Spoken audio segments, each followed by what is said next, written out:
Long before paper money, minted gold, stamped iron, or nickel pressed in central banks, the world's very first global currency was forged in the fiery subterranean hellscape of active volcanoes. Picture a world 15,000 years ago. Money did not exist. Credit cards did not exist. Written language had not yet been conceived. If you were a prehistoric human wandering the hostile wilderness of Ice Age Europe or the rugged mountains of Anatolia, meeting a strange group of humans was not a networking opportunity. It was a high-stress, life-or-death crisis. Tribal bands were intensely territorial, deeply paranoid, and hardwired by millions of years of evolution to view any outsider as a lethal threat competing for the same scarce game, water, and shelter. Yet, against all evolutionary odds, rival groups of strangers did not always murder each other on sight. They paused. They put down their spears. They extended their hands, open and trembling, offering a dark, glass-like stone that gleamed in the sunlight like frozen liquid night.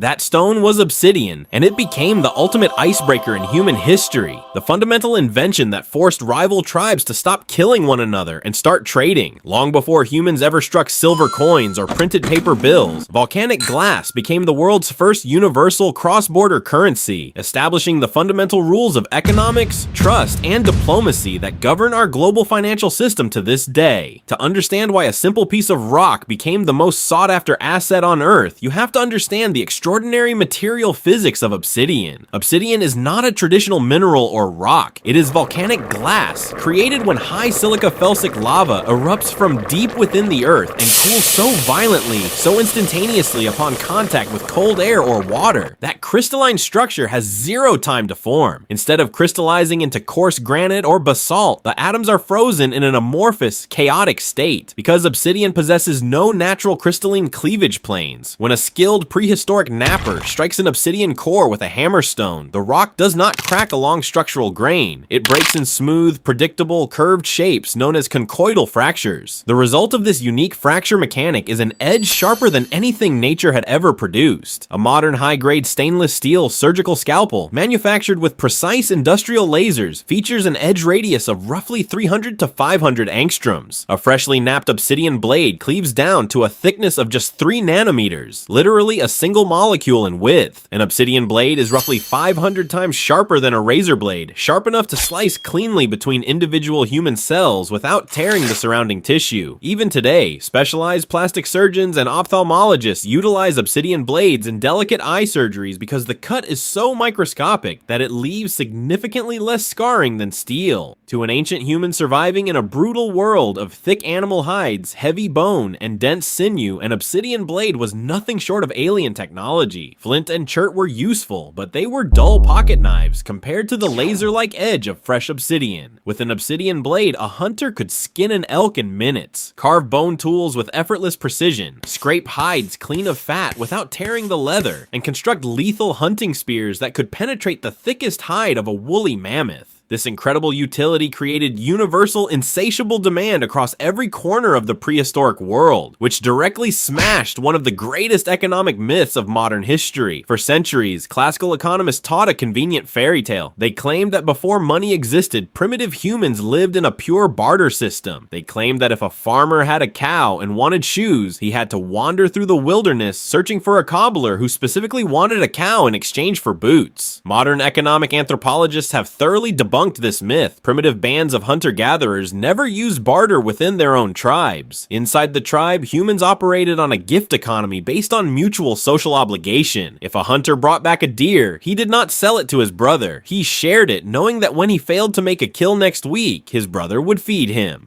The double coincidence of wants was never a problem inside the band. The real problem arose when two entirely different alien tribes encountered each other at the edge of a valley. You cannot maintain a gift economy with a stranger who does not speak your language, share your bloodline, or care about your survival. You cannot offer an outsider a favor and trust that they will repay you 3 months later. Within the tribe, trust is enforced by social shame and group pressure. Between tribes, there is no shared law, no police force, and zero social trust. trust. To trade with a stranger who might decide it is easier to put a spear through your heart and steal your belongings, you need a medium of exchange that possesses instant, undeniable intrinsic value. You need an item that is universally recognized, non-perishable, hard to acquire, easy to carry, and immediately useful to anyone, anywhere on the planet. Obsidian was the world's first object to solve the problem of trade between strangers. It was the physical bridge that allowed human economic trust to cross the border of the tribe. The power of this volcanic glass to bridge the gap between hostile strangers wasn't just a local phenomenon. It spanned across vast open oceans. If you want to see the staggering scale of the prehistoric Obsidian trade network, you have to travel to Franchthi Cave, situated on the rugged coastline of southern Greece. Beginning around 13,000 BCE, thousands of years before the agricultural revolution, the invention of the wheel, or the building of the Egyptian pyramids, the hunter-gatherers living inside Franchthi Cave were using high-quality obsidian tools to butcher game and process wild plants. When modern geologists chemically analyzed the obsidian found inside the cave, they made a discovery that sent shockwaves through the scientific community. The obsidian did not come from mainland Greece. The nearest source of that specific chemical composition was the volcanic island of Melos, located more than 100 kilometers out into the middle of the Aegean Sea.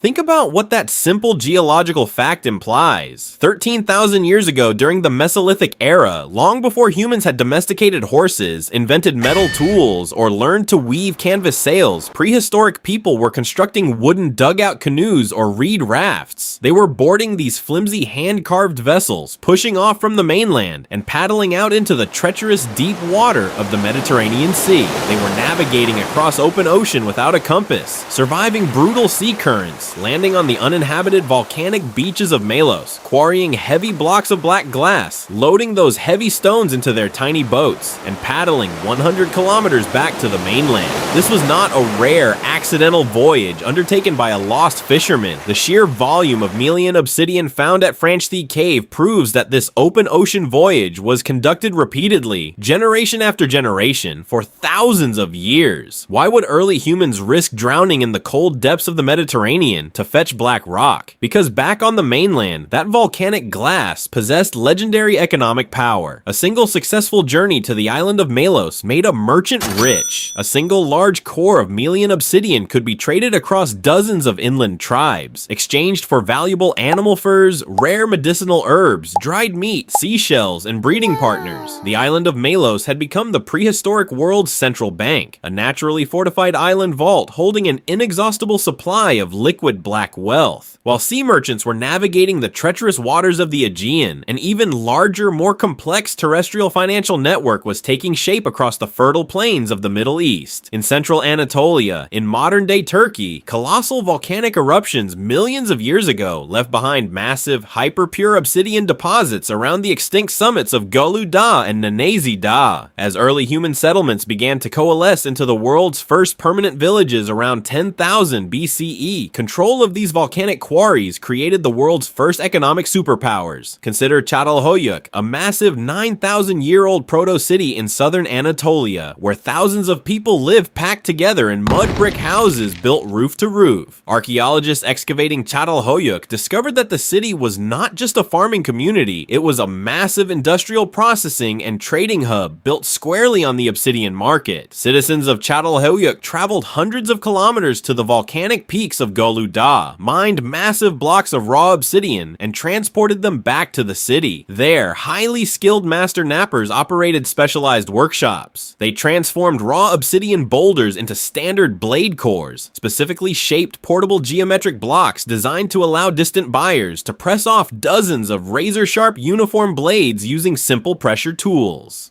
These standardized obsidian cores were the exact ancient equivalent of gold bullion bars. From Çatalhöyük and surrounding processing hubs, these glass bullion cores traveled along vast trade routes spanning thousands of miles. Archaeologists have traced Anatolian obsidian from the mountains of Turkey all the way down into the deserts of Jordan, Israel, Iraq, and deep into the Zagros Mountains of Iran. When excavators unearthed Göbekli Tepe, the famous 11,500-year-old stone temple complex in southeastern Turkey, they found obsidian tools scattered across the site. Chemical analysis revealed that these blades came from at least 4 entirely different volcanic sources hundreds of miles away. Göbekli Tepe was not just a religious site, it was a major regional trading floor. Pilgrims traveled from vast distances to gather at the massive stone pillars, perform sacred rituals, and exchange their local goods for standardized high-purity obsidian imported from distant volcanic peaks. Religion and global commerce were born side by side, tied together by the exchange of volcanic glass. For centuries, modern historians assumed these ancient stone tools were traded randomly between neighboring tribes. But modern science recently shattered that belief using a technology that can read the atomic memory of rocks. Every single volcanic eruption on Earth possesses a unique, unforgeable chemical fingerprint. When magma boils up from the Earth's mantle and explodes at the surface, it carries a very specific microscopic recipe of trace elements. Tiny, precise parts per million ratios of elements like zirconium, rubidium, strontium, yttrium, and iron. No two volcanoes on the planet share the exact same chemical recipe. The obsidian from Gölü Dağı in Turkey has a completely different elemental fingerprint than the obsidian from the island of Melos, the Great Rift Valley in Kenya, or the Cascade Mountains in Oregon. Modern archaeologists use portable X-ray fluorescence, XRF spectrometers, small handheld devices that look like sci-fi ray guns to shoot non-destructive X-rays into ancient obsidian blades unearthed in remote archaeological digs. The X-rays excite the atoms within the glass, causing them to emit secondary fluorescent X-rays that reveal the object's precise elemental composition within seconds. By firing XRF guns at thousands of ancient stone tools discovered across Europe, Asia, and the Americas, scientists have constructed massive digital maps of prehistoric trade routes. The results have completely destroyed old historical assumptions that ancient humans lived isolated, localized lives. The data proved that as early as 12,000 years ago, obsidian was moving across international supply chains that rivaled the Roman Empire's trade networks. A stone knapped by a craftsman on a volcanic mountain in central Anatolia would pass through dozens of hands, traveling over 1,500 kilometers across deserts, rivers, and mountain passes before finally being buried in the grave of a high-status hunter in the Levant. This proved beyond a shadow of a doubt that ancient humans were operating within a sophisticated, multi-tiered international financial system. When you analyze obsidian through the lens of modern financial theory, it becomes obvious why this specific rock conquered the ancient world while thousands of other materials failed. Modern monetary theory dictates that for any object to function successfully as money, it must satisfy 4 core economic properties: scarcity, durability, portability, and divisibility. If an object is everywhere, it is worth nothing. Granite and dirt are useless as currency because anyone can pick them up anywhere. Obsidian, on the other hand, is geographically hyper-scarce because it can only form under extremely specific volcanic conditions. If a tribe wanted obsidian, they had to either travel to a remote volcano or trade with someone who had.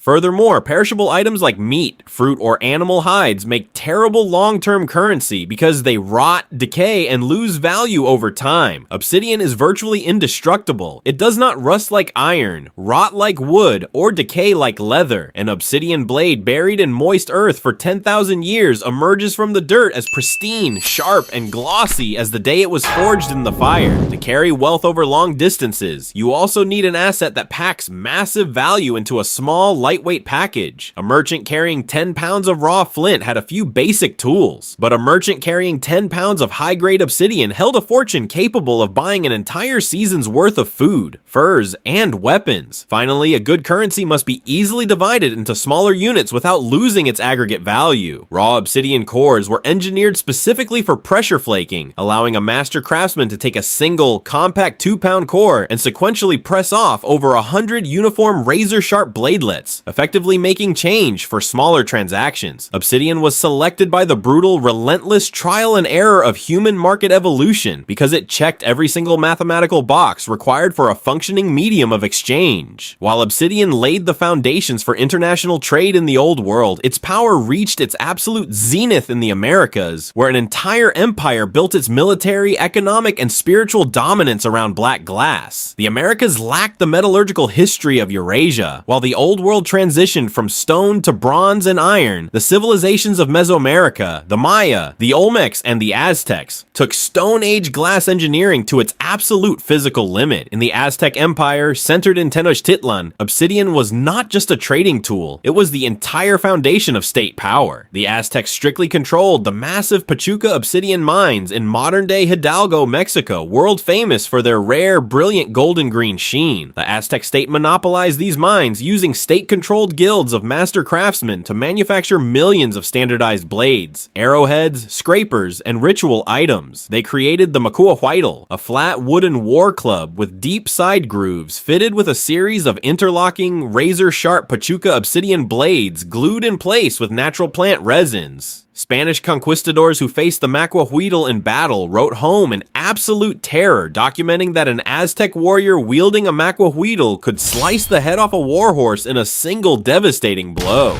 Obsidian was so deeply integrated into Mesoamerican society that it became their primary religious, financial, and political tool. They carved polished, mirror-like obsidian discs used by priests and rulers for dark divination rituals, believing the smooth black glass allowed them to peer directly into the spirit realm and look through the eyes of Tezcatlipoca, the god of the night sky and ruler of obsidian. In Aztec markets, raw obsidian cores, finished blades, and cacao beans operated together in a sophisticated dual currency system that regulated the largest empire in the Western Hemisphere. When you look back across the deep ocean of human time, it becomes clear that the story of human civilization is fundamentally the story of our relationship with currency. We tend to look at modern financial systems, paper bills printed with intricate green ink, shiny gold ingots stacked inside dark vaults, and digital numbers flashing across encrypted fiber optic cables, and think of them as modern inventions. But the underlying psychological hardware that makes those systems work was built tens of thousands of years ago in the dark, cold wilderness of the Stone Age, when our ancestors picked up a piece of volcanic glass, recognized its rare beauty and terrifying utility, and carried it across oceans and mountain ranges to offer it to a dangerous stranger. They were not just trading rock, they were inventing the concept of abstract value. They were declaring that a physical object could represent human time, human effort, human courage, and human trust. Obsidian taught humanity how to trade instead of murder. It taught us how to build international supply chains that spanned continents. It forced us to create common languages, establish diplomatic trade protocols, and recognize the shared value of peaceful exchange across tribal borders. The next time you tap your card at a counter, look at a paper bill, or transfer digital currency across the internet, remember where that impulse truly began. It did not start on Wall Street, London, or Tokyo. It started hundreds of thousands of years ago on the fiery, ash-choked slopes of an active volcano, where an ancient ancestor picked up a piece of cold, razor-sharp liquid night and realized it was worth more than life itself.